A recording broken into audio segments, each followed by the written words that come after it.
definitely a dangerous aquatic animal that was successful for this giant squid. And since I captured it without fertilizing it ever seen, let's release the kraken and make it piranhas. Yep.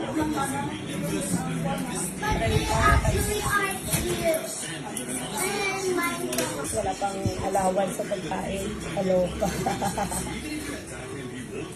Which seems to be the case. Also, So one of the sharks are friendly. One of the shark are friendly. Yep, and how it is not. I don't know. It's from the mine.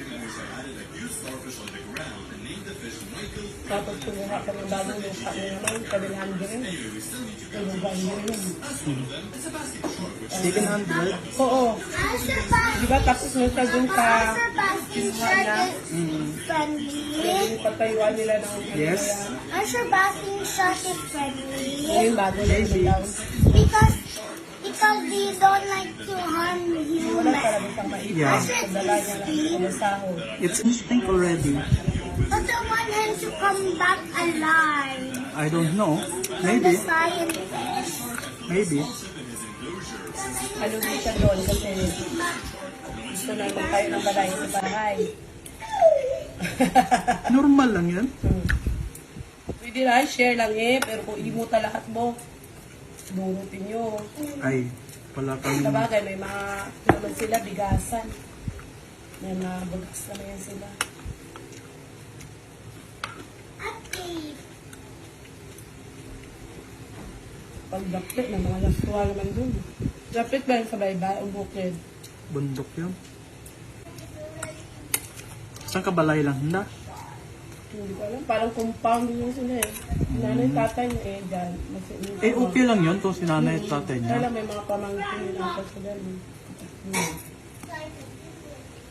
Okay lang yan kung kayo lang na. May tatay, kayo. Pero kung mga bugso mo ka.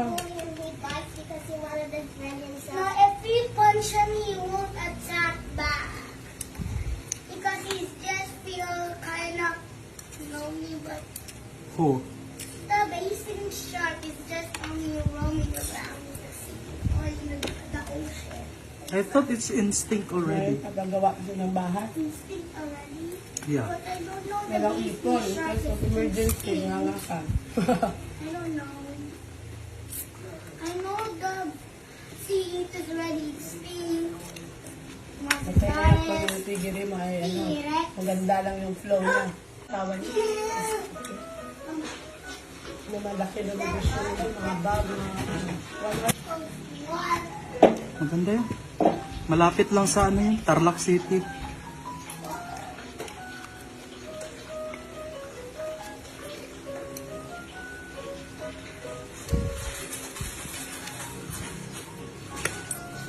Namali yung anak ko sa ano, Miss Manalo. First siya na up sa Eden. Yung First nakasama runner up? natin kumain. Mm.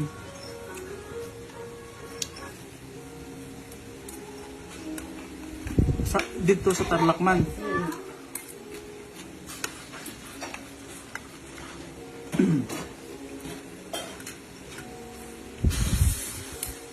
Ngayon doon yata siya tutulog.